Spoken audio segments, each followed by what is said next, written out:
Marx wrote about finance and industry all his life, but he knew only two people connected with financial and industrial processes. One was his uncle in Holland, Leon Philips, a successful businessman who created what eventually became the vast Philips Electric Company.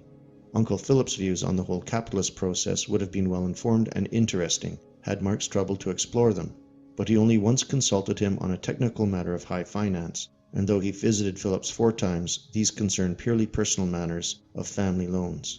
The other knowledgeable man was Engels himself, but Marx declined Engels' invitation to accompany him on a visit to a cotton mill, and so far as we know, Marx never set foot in a mill, factory, mine, or other industrial workplace in the whole of his life. What is even more striking is Marx's hostility to fellow revolutionaries, and in particular working-class revolutionaries who had experience, that is, working men who had become politically conscious. He met such people for the first time only in 1845, when he paid a brief visit to London and attended a meeting of the German Workers' Education Society, and he did not like what he saw. These men were mostly skilled workers, watchmakers, printers, shoemakers. Their leader was a forester.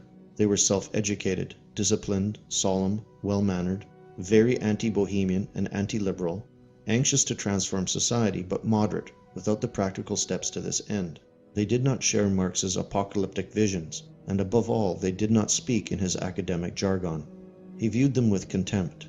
Revolutionary cannon fodder. Marx always preferred to associate with middle-class intellectuals like himself, champagne socialists. When he and Engels created the Communist League, and again when they formed the International, Marx made sure that working-class socialists were eliminated from the positions of influence and sat on committees merely as statutory proles. His motive was partly intellectual snobbery, partly that men with actual experience of factory conditions tended to be anti-violence and in favor of modest, progressive improvements. They were knowledgeably skeptical about the apocalyptic revolution he claimed was not only necessary but inevitable. Some of Marx's most venomous assaults were directed against men of this type. Strangely how cultural Marxism today does the same.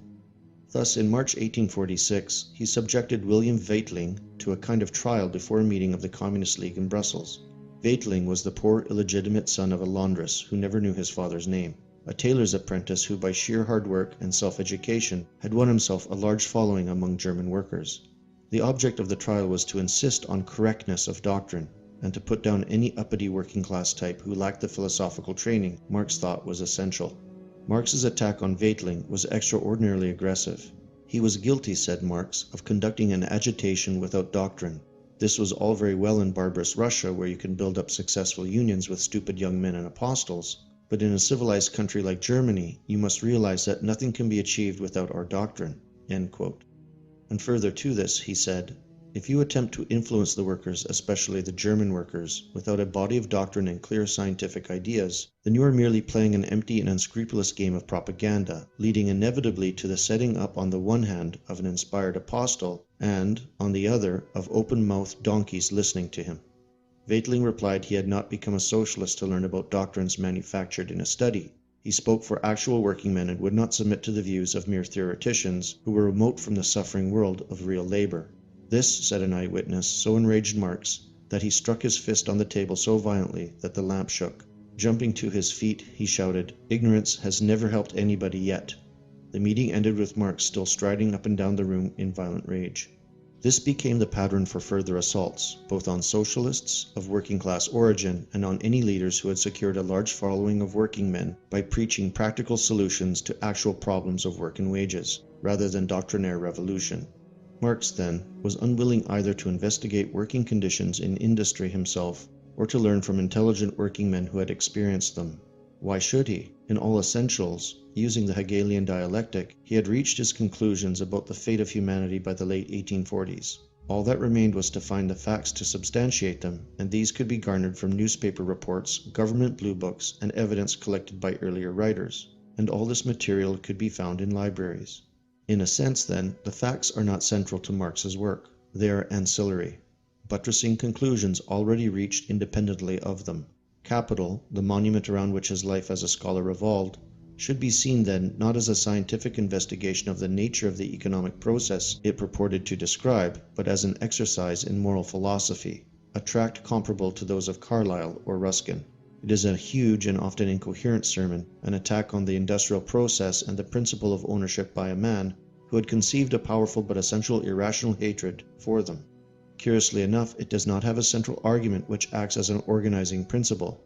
Marx originally, in 1857, conceived the work as consisting of 6 volumes, but the methodical self-discipline needed to carry through such a plan proved beyond his power. In short, all the first part of Marx's scientific examination of working conditions under capitalism in the mid-1860s is based upon a single work, Friedrich Engels' Condition of the Working Class in England, published a number of years before. The truth is, even the most superficial inquiry into Marx's use of evidence forces one to treat with skepticism everything he wrote which relies on factual data. He simply cannot ever be trusted. The whole of the key Chapter 8 of Capital is a deliberate and systematic falsification to prove a thesis which an objective examination of the facts shows was untenable. His crimes against the truth fall under 4 heads. First, he uses out-of-date material because up-to-date material does not support his case. Second, he selects certain industries where conditions were particularly bad as typical of capitalism. This cheat was particularly important to Marx because without it he could not really have had Chapter 8 at all. His thesis was that capitalism produces ever-worsening conditions. The more capital employed, the more badly the workers had to be treated to secure adequate returns. The evidence he quotes at length to justify it comes almost entirely from small, inefficient, undercapitalized firms in archaic industries, which in most cases were pre-capitalist, i.e. pottery, dressmaking, blacksmiths, baking, matchmakers, wallpaper, and lace, for instance.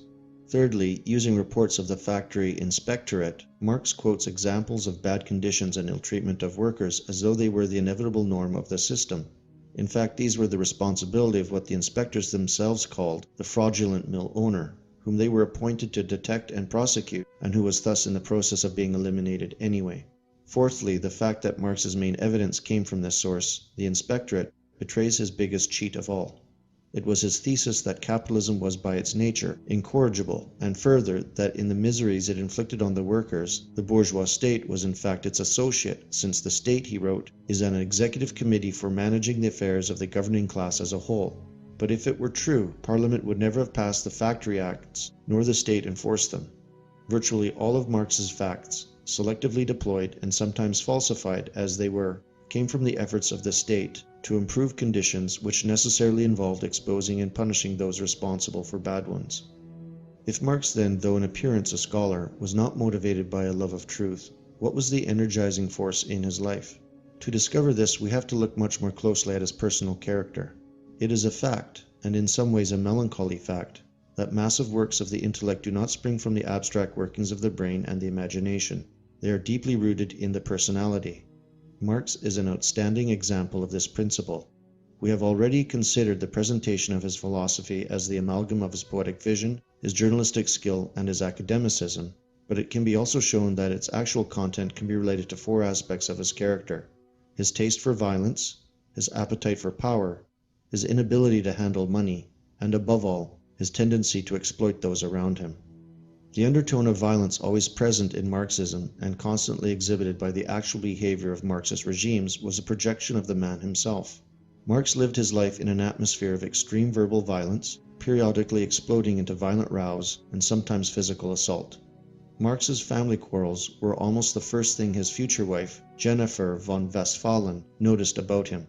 At Bonn University, the police arrested him for possessing a pistol, and he was very nearly sent down. The university archives show he engaged in student warfare, fought a duel, and got a gash on his left eye. His rows within the family darkened his father's last years and led eventually to a total breach with his mother. One of his wife's earliest surviving letters reads, "Please do not write with so much rancor and irritation." And it is clear that many of his incessant rows arose from the violent expressions he was prone to use in writing, and still more in speech, the latter often aggravated by alcohol. Marx drank daily, and often heavily, sometimes engaging in serious drinking bouts. Part of his trouble was that, from his mid-20s, Marx was always an exile living almost exclusively in expatriate, mainly German communities in foreign cities. He rarely sought acquaintances outside them and never tried to integrate himself. Moreover, the expatriates with whom he always associated were themselves a very narrow group interested wholly in revolutionary politics. This in itself helps to explain Marx's tunnel vision of life, and it would be difficult to imagine a social background more likely to encourage his quarrelsome nature, for such circles are notorious for their ferocious disputes. According to his wife, the rows were perpetual. In Paris, his editorial meetings in the Rue de Moulins had to be held behind closed windows, so that people outside could not hear the endless shouting. These rows were not aimless, however. Marx quarreled with everyone with whom he associated, from Bruno Bauer onwards, unless he succeeded in dominating them completely. As a result, there were many descriptions, mainly hostile, of the furious Marx in action. One associate of Marx's, a man by the name of Karl, said that he had a habit of saying, "I will annihilate you."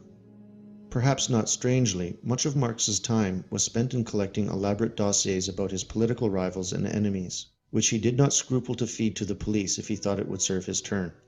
The big public rows, as for instance at the meeting of the International at The Hague in 1872, adumbrated the Règlement des Comptes of Soviet Russia.